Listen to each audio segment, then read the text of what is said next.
My first screw was in the back of a Holden, which is pretty typical. A lot of guys think it would be great to go to bed with two birds, but presents certain difficulties. Hearing that old Australian accent. It's so funny, Yeah. calling it a screw, knowing that in that time frame it would have been actually taboo to talk about sex. Double J and the ins and outs of love. It was the wildest talkback I think I have ever heard. It was incredibly open and frank. And as a young woman listening to it, I learnt more about my own sexual life that I'd ever learnt reading anything or at school. It feels pretty cool, pretty unique. It's amazing to see that in the space of 50 years or even just the 6 years that we've been on this show, we've managed to take it from a 2-hour radio show live to now Instagram, Yes. TikTok, YouTube. You can watch this show and still have if not a bigger community than we did on live radio, which is so cool. The Ins and Outs of Love was broadcast in the first couple of months, and that caused a huge furore. We believe the ABC is very important because it's symbolical, and I think it's just the whole presentation, that glamorising a particular antisocial activity which is taboo. Yep, that's Still happening. There's And no we're education still at getting school. complaints when we talk about this stuff on air. But I also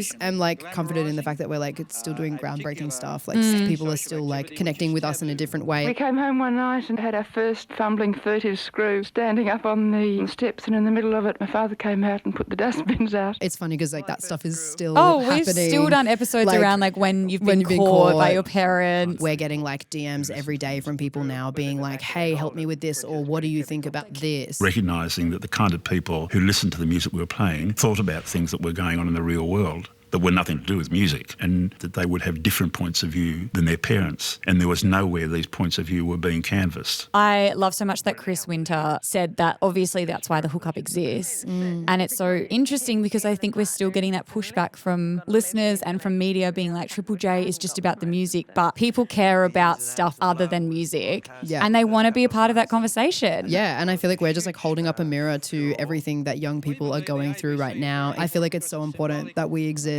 And every day we're reminded of that, getting DMs from people saying, thank you so much for talking about this, because now I feel less alone. Imagine the next 50 years.